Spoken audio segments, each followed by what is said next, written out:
sont avec nous, qui vont entrer probablement à travers les services des Zoom.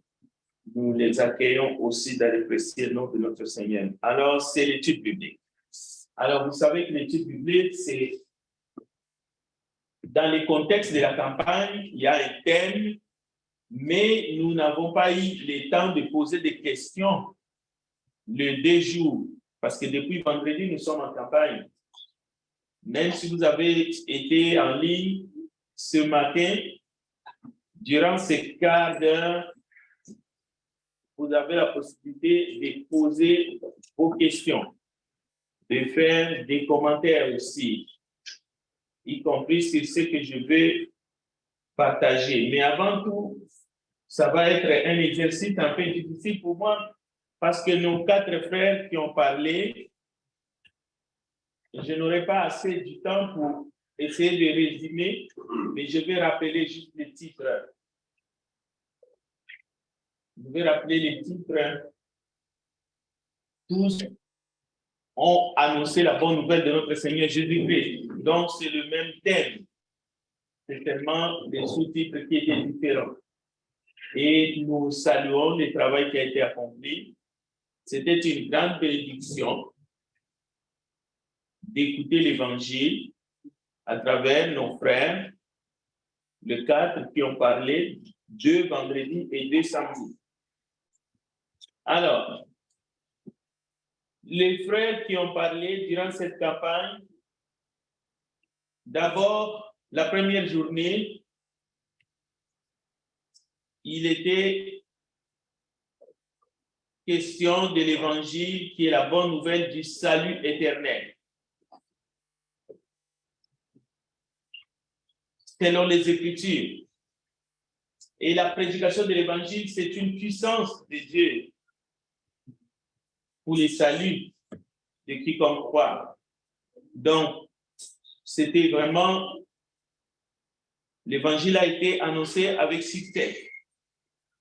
Et la deuxième journée, l'Évangile est la bonne nouvelle de la grâce de Dieu. C'est une grâce que Dieu nous a offerte. Et suivi de l'Évangile est la bonne nouvelle d'une paix. Une paix que le Seigneur nous donne, pas comme le monde le donne. Alors, encore une fois, l'Évangile, pour ceux qui étaient là hier, a été annoncé avec succès par nos bien-aimés frères. Ce matin,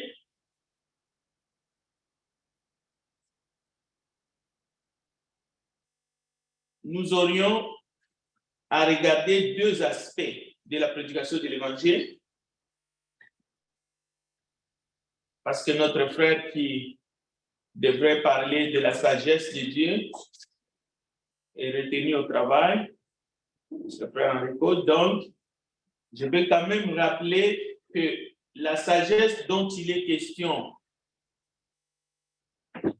la sagesse de Dieu,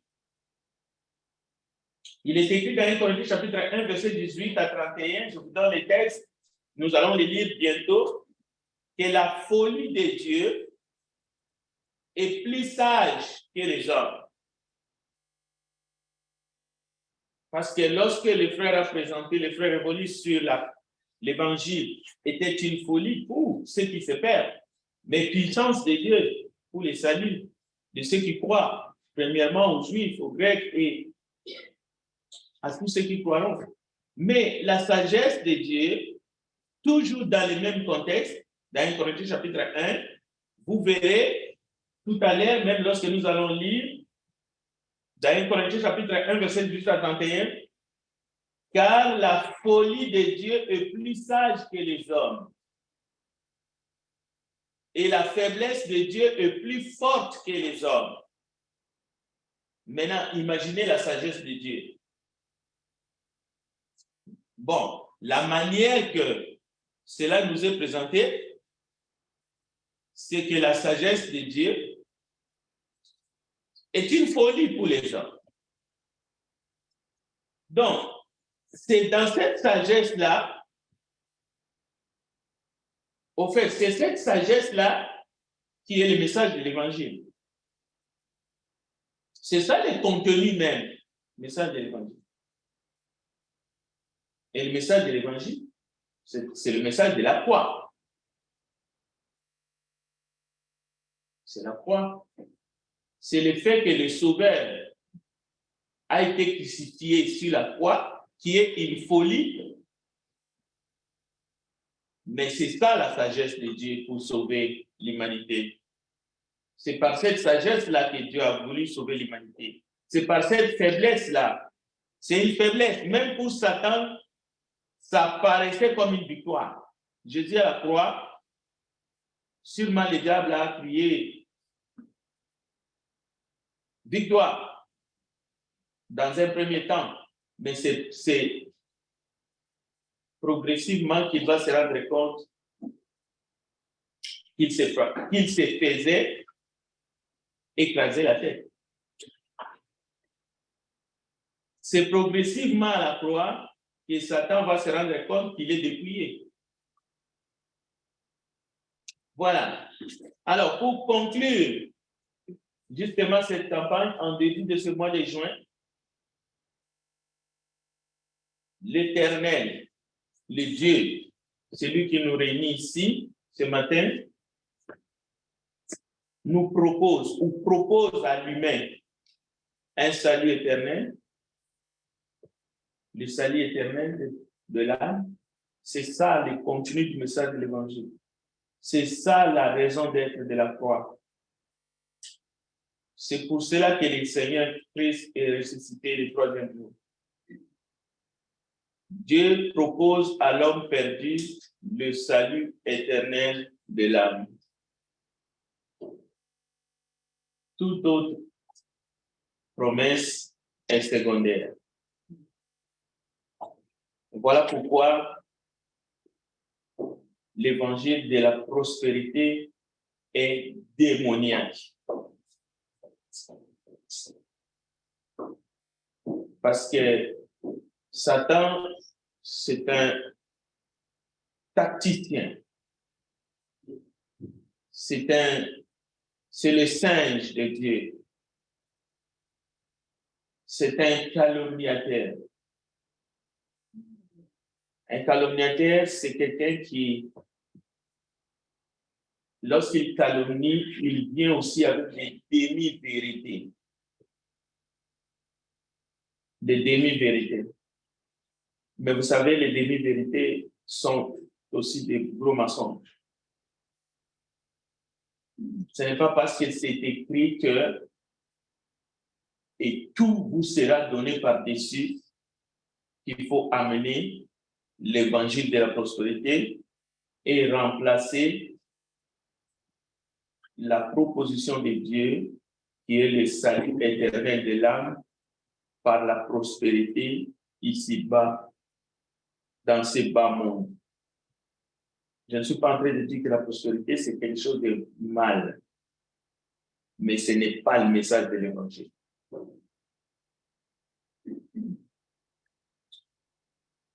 Je ne suis pas en train de dire qu'il faut être pauvre ou vivre modestement pour mériter le ciel. Mais je suis en train de dire encore une fois, le message de l'évangile, c'est pourquoi Jésus est venu sur la terre, c'est pour le salut éternel des âmes. Toute autre considération, je dis, c'est secondaire.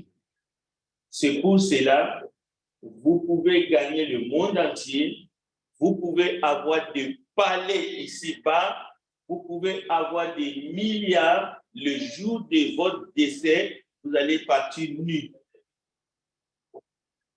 C'est ça, c'est juste ça qu'il faut comprendre. Cela veut dire que Jésus n'est pas venu sur la terre pour que vous ayez des palais, pour que vous ayez des millions. Il est venu pour sauver ton âme du péché. Et c'est un salut éternel. C'est ça le message. Alors, si quelqu'un vous dit devenez chrétien pour que vous réussissiez ici-bas, c'est un menteur.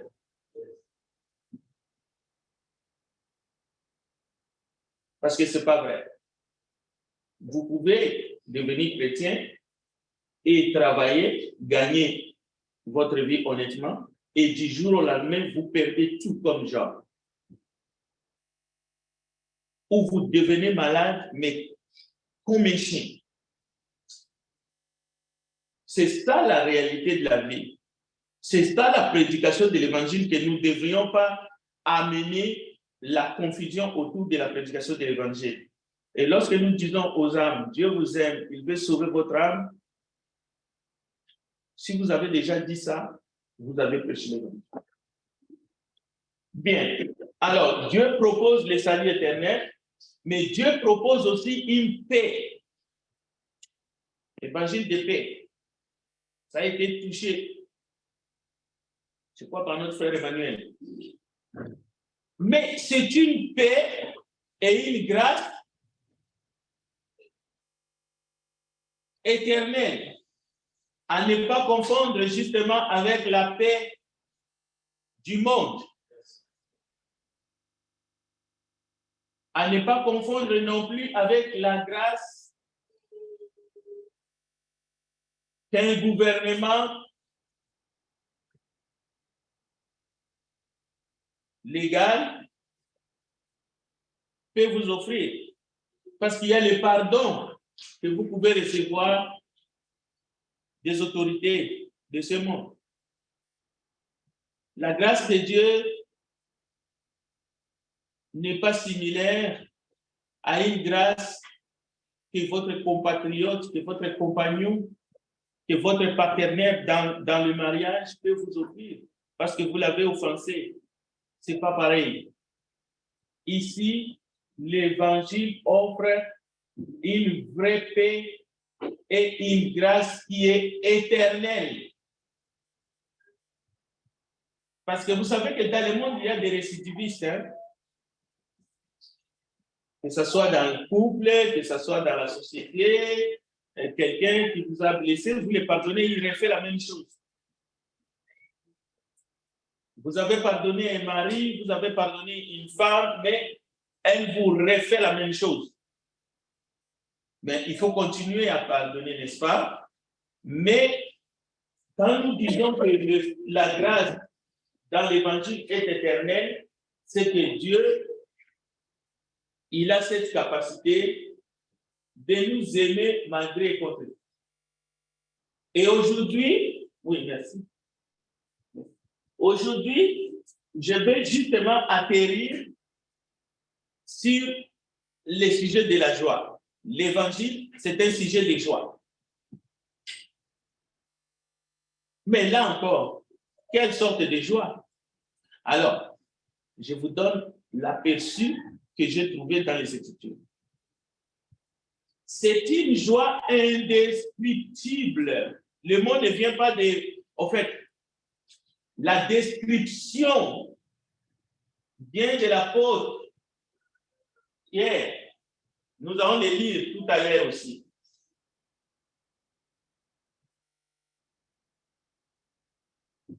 C'est quoi une joie indescriptible en Jésus-Christ?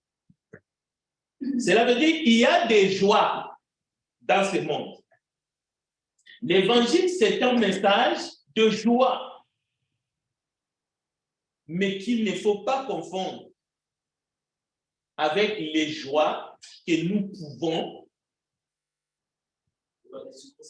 Voilà, des joies qui sont éphémères, qui dépendent des circonstances, comme le frère Emmanuel dit, mais c'est aussi des joies qui sont de courte durée, évidemment.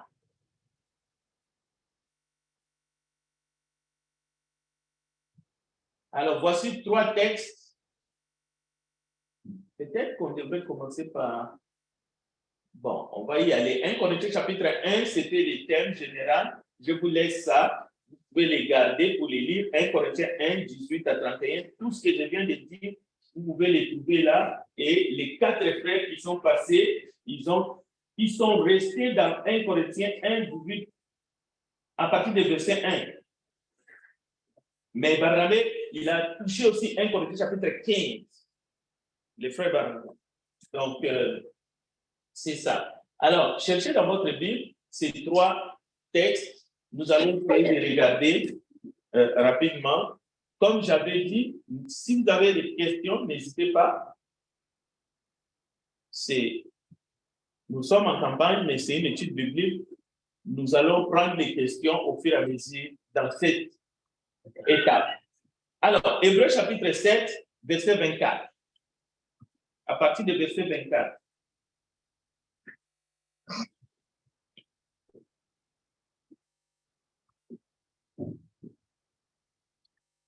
Un frère ou une sœur qui trouve peut nous diriger dans la lecture. Hébreux chapitre 7, verset 24. Verset 24. Mais lui, ici, parce qu'il demeure éternellement, possède les sacerdoces et non transmissibles. C'est pour cela aussi qu'il peut sauver parfaitement ceux qui s'approchent de Dieu par lui, étant nous vivants pour intercéder en leur faveur. C'est bien être souverain sacrificateur qui nous convenait, saint, innocent, immaculé, séparé des pécheurs, et plus élevé que les cieux, qui n'a pas besoin, comme le souverain sacrificateur, d'offrir chaque jour des sacrifices, d'abord pour ses propres péchés, et ensuite pour ceux du peuple. Cela, il l'a fait une fois pour toutes, en souffrant lui-même. Voilà. Donc, parce que il demeure éternellement, il possède un sacerdoce qui n'est pas transmissible. Donc, tout ce que nous venons de dire, salut éternel, il sauve parfaitement. Donc, vous voyez, ce n'est pas comme les souverains sacrificateurs dans l'ancienne alliance, qui eux-mêmes étaient des pécheurs. Mais lui, vous avez entendu, il est saint. Il est immaculé, sans tache. Donc, nous commençons déjà à voir pourquoi nous devons nous réjouir, pourquoi nous devons être dans la joie. Mais une joie qui n'est pas de courte durée, c'est une joie aussi qui est éternelle. Parce que lui, il demeure éternellement. Il a un sacerdoce qui est plus grand que l'ancien, le sacerdoce d'Aaron. Nous ne sommes pas dans les deux. Nous ne sommes pas dans les sacerdoces d'Aaron, nous ne sommes pas dans les cultes anciens et puis dans les cultes nouveaux. Non, nous sommes dans les sacerdoces royales. Donc, voici la raison de notre joie. Notre joie est beaucoup plus grande parce que l'époux est là. Alors, 1 Pierre chapitre 4, verset 14 à 19. Parce qu'il faut comprendre la raison pourquoi nous sommes joyeux. Pourquoi est-ce que nous devons être dans la joie? Pourquoi nous devons nous réjouir sans cesse?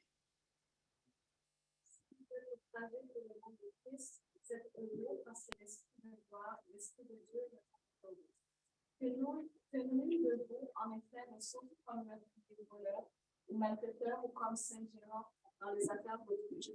Mais si quelqu'un sauve comme chrétien, il n'en est point honte, et que plutôt il glorifie Dieu à cause de ce nom. Car c'est le moment où le jugement va commencer dans la maison de Dieu. Or, si c'est par nous qu'il commence, quelle sera la fin de ceux qui n'obéissent pas à l'évangile de Dieu? Et si le juste se sauve avec peine, que deviendront l'inquiet et le pécheur?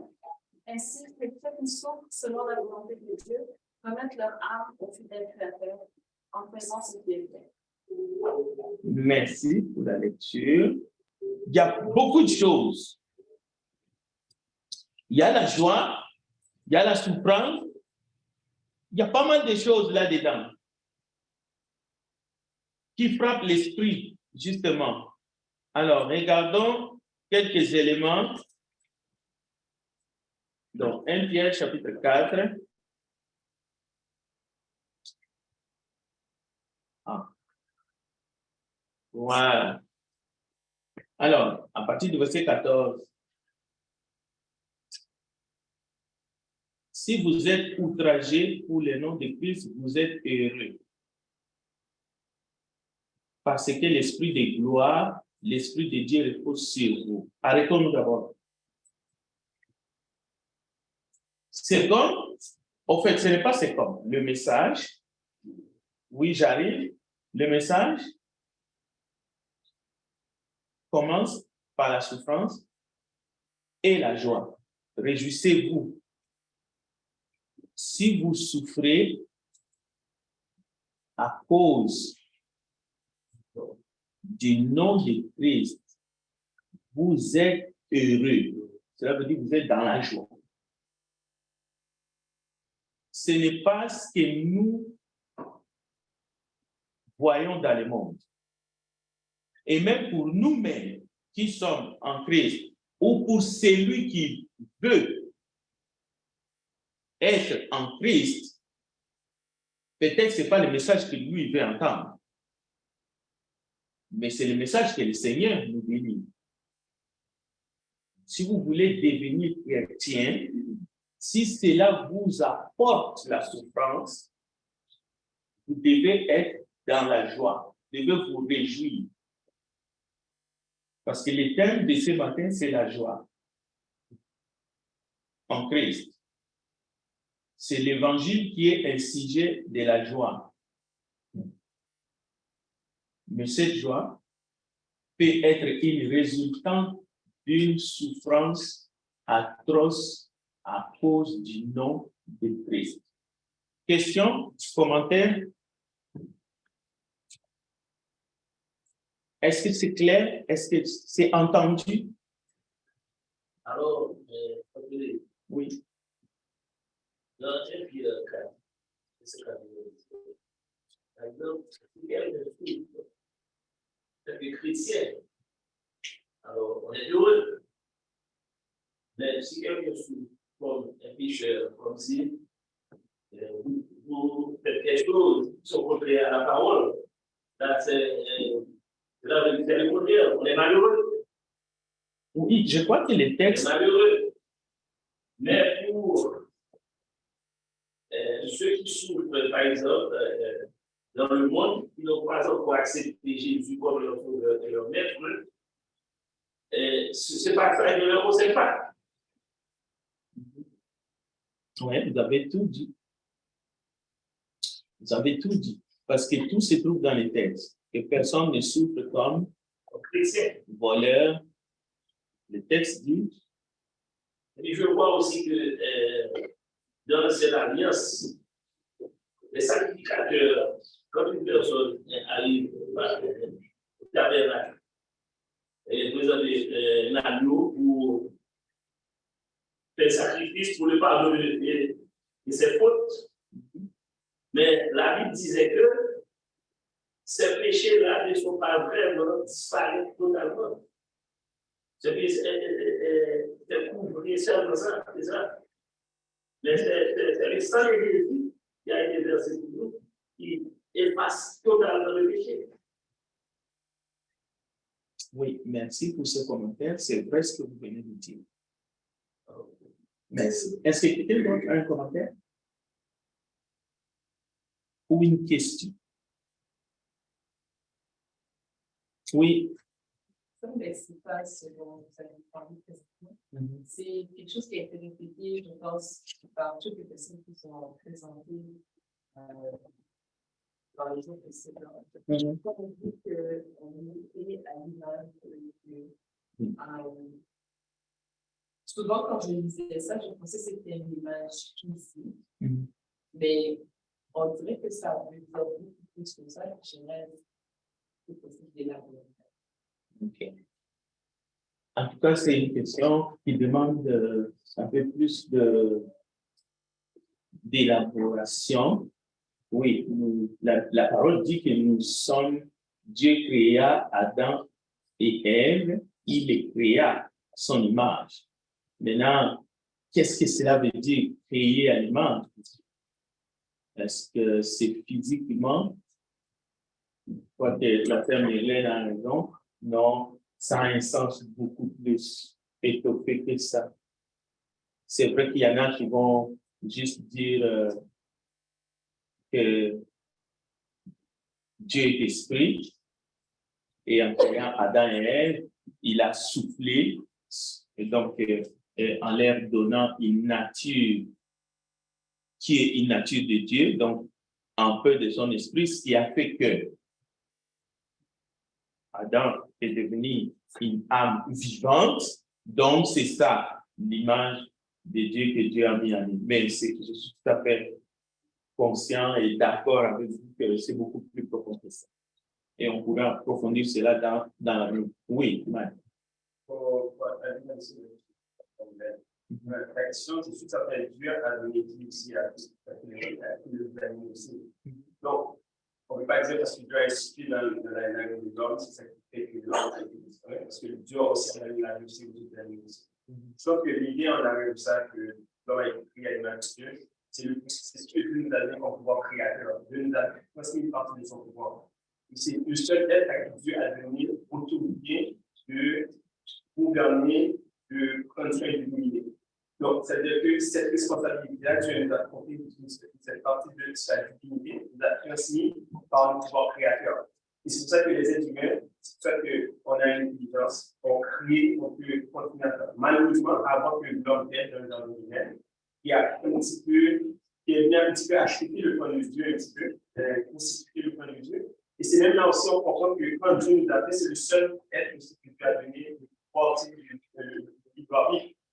Et c'est pour ça que Dieu, quand Satan est venu parler à Ève dans le jardin, Dieu n'a pas intervenu, parce que justement, il a donné ce libre arbitre à l'homme, il a donné la possibilité à l'homme de choisir.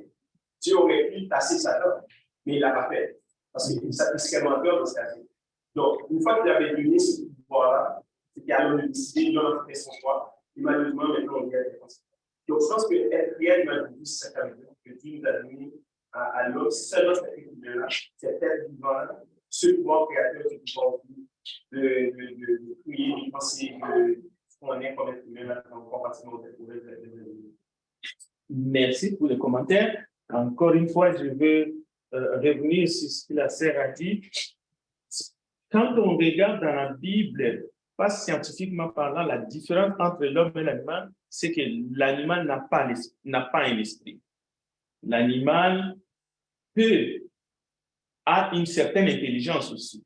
L'animal n'est pas bête comme on le pense. On peut voir un animal secourir un autre animal, mais la différence entre un humain et un animal, c'est qu'un animal a peut-être une âme, c'est discutable encore, là, mais l'esprit, l'animal n'a pas ça. C'est ça la différence. Maintenant, encore une fois, l'image de Dieu dans l'homme, c'est un sujet qui demande de creuser un petit peu plus dans les Écritures et de venir avec des versets bibliques pour avoir une étude bien étoffée. C'est ce que nous ferons.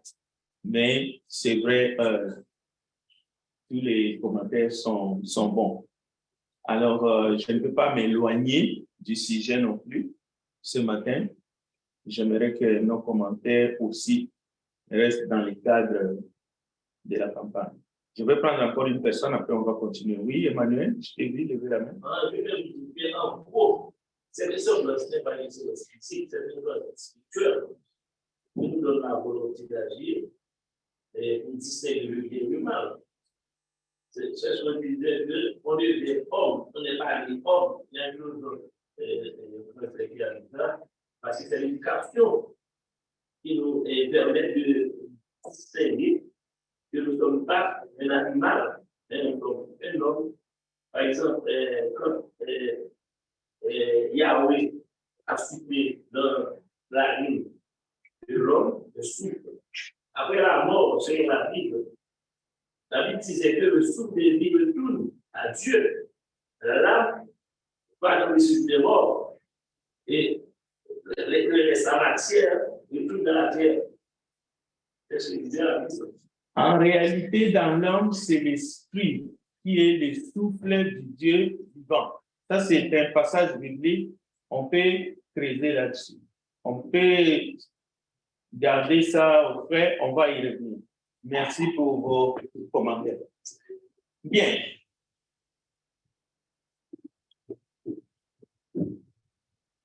Le dernier texte qu'on devrait regarder, c'est important aussi, c'est 1 Corinthiens chapitre et 1 Thessaloniciens 4:15. Juste le texte, lisez-le parce que notre temps avance. 1 Thessaloniciens 4, verset 15. Nous sommes en train de regarder pourquoi nous devons nous réjouir. Pourquoi est-ce que le message de l'évangile, c'est un sujet de joie? Voici en effet ce que nous déclarons d'après la parole hier. Nous les vivants, restez pour la désobéissance. Nous les adaptons, nous les et nous ne rencontrons pas ceux qui sont morts. Merci. Bon, notre sœur Matani vient de nous lire un passage et nous pouvons continuer à les lire à la maison. Je voulais juste qu'on lise le verset 15, mais vous voyez que ça parle de la résurrection. La bonne nouvelle de Jésus est un sujet de joie parce que nous serons ressuscités. En tout cas, ceux qui vont accepter la grâce de Dieu ce matin, ceux qui sont en Christ et qui vont se maintenir, vous pouvez commencer à vous réjouir déjà. Parce que lorsque le Seigneur apparaîtra, s'il vous trouve que vous êtes déjà décédé, enterré, tout ce que vous voulez, même si votre esprit se repose dans le Seigneur, comme il est écrit, heureux le mort en Christ, heureux ceux qui meurent dans le Seigneur. La Bible dit que vous serez ressuscités. Même si c'est écrit que les vivants ne vont pas dévancer les morts, cela veut dire que les morts ressusciteront premièrement, mais ensuite les vivants seront transformés et nous irons à la rencontre du Seigneur dans les airs. C'est un sujet de joie. Ce n'est pas un sujet d'inquiétude, c'est un sujet de joie. Parce que l'inverse, cela veut dire si vous ratez l'enlèvement, parce que vous avez soit rejeté le message de l'évangile ou vous avez pris la grâce de Dieu à la légère, ainsi de suite, ben, c'est un sujet de pleurs.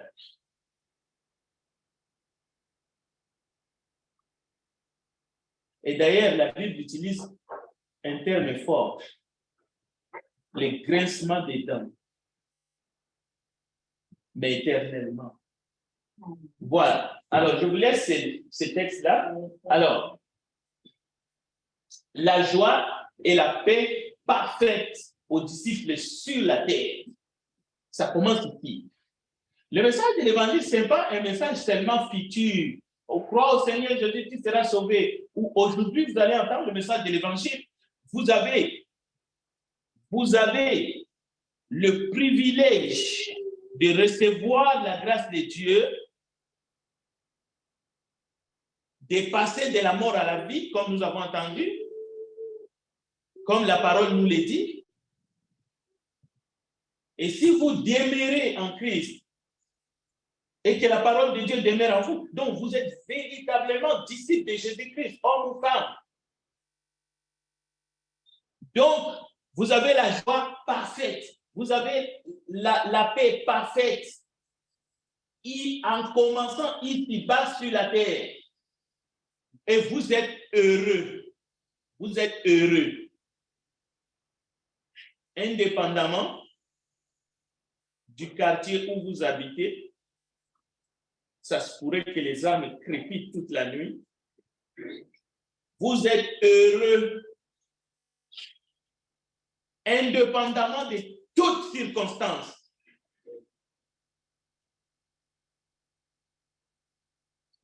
C'est pour cela que l'apôtre Pierre disait, vous l'aimez sans l'avoir vu, vous croyez en lui sans le voir encore, et vous vous réjouissez d'une joie indescriptible et glorieuse. Pourquoi? Parce que vous obtenez le salut de votre âme pour prix de votre foi. Alors, pour savoir si vous êtes en Christ, c'est facile. Il suffit seulement de regarder dans votre cœur. Il suffit de vous peser vous-même. Qu'est-ce qui vous angoisse? Qu'est-ce qui vous tourmente? Qu'est-ce qui vous tracasse? Qu'est-ce qui fait que vous perdez des racines? Qu'est-ce qui fait que vous tombez dans la solitude? En fait, qu'est-ce qui fait que vous êtes dans l'état que vous êtes? Qu'est-ce qui vous fait trembler? La guerre? Les périls? La nudité? Vous n'avez pas de beaux habits. Vous ne roulez pas carrosse au fait. Je ne sais pas combien vous avez dans votre compte à banque. La honte, que les gens sachent véritablement qui vous êtes. Quel est votre carnet de santé, votre secret médical. Vous ne voulez pas que les gens sachent. Si vous regardez dans la Bible, il y a des gens, lorsqu'on les disait par exemple, il vous reste quelques jours à vivre ici-bas, c'est facile de savoir si vous êtes en Christ. Ça fait qu'on vous a déjà dit dans votre travail qu'il vous reste quelques mois ou quelques années, peut-être, pour aller à la retraite, ou le travail que vous avez, vous allez le perdre. Vous devez vous convertir peut-être dans un autre emploi. Posez-vous la question sincèrement. Cela vous enlève la paix?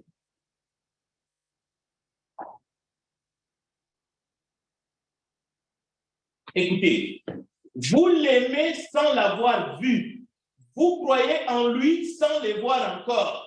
Et vous vous réjouissez d'une joie indescriptible et glorieuse parce que vous obtenez le salut de votre âme pour prix de votre foi.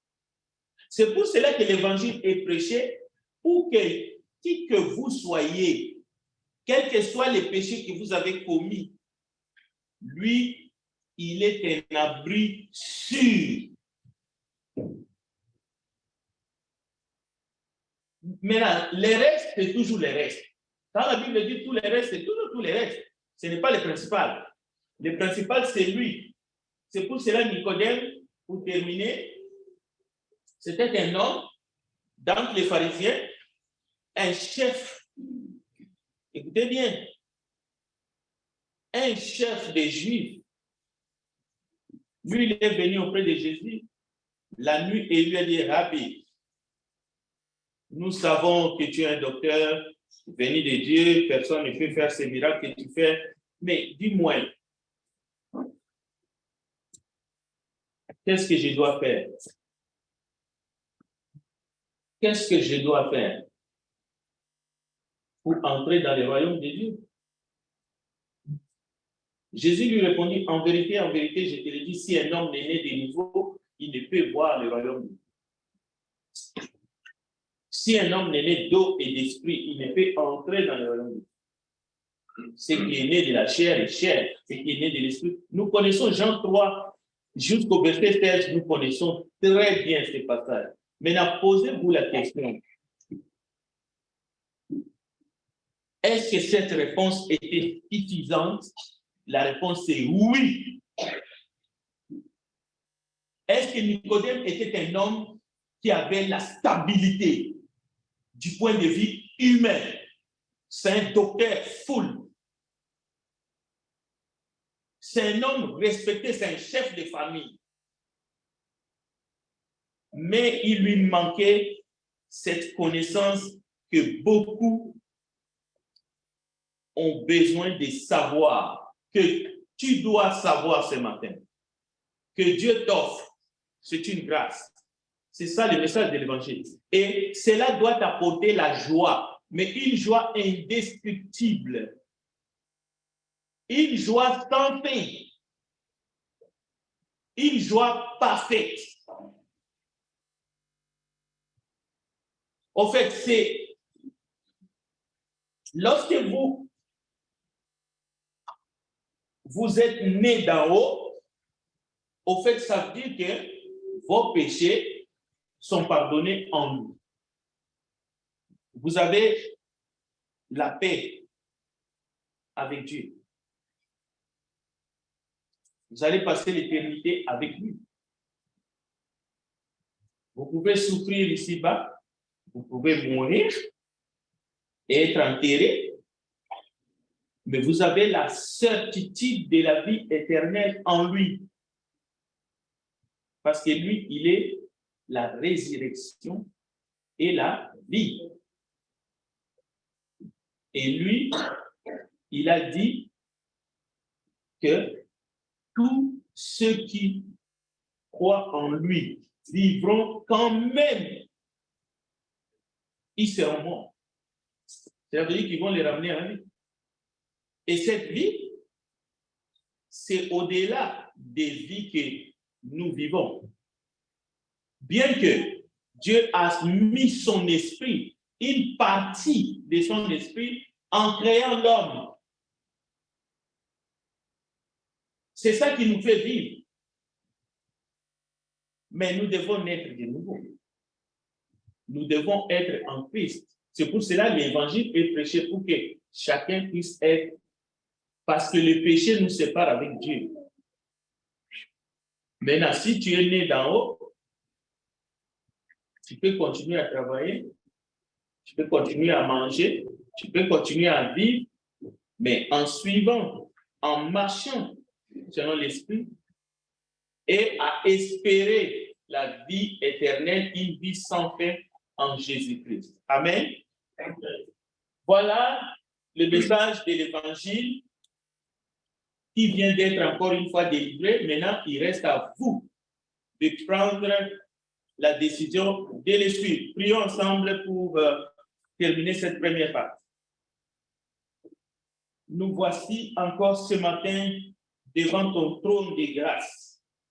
Toi qui vois dans le cœur et qui nous connaît, quelques personnes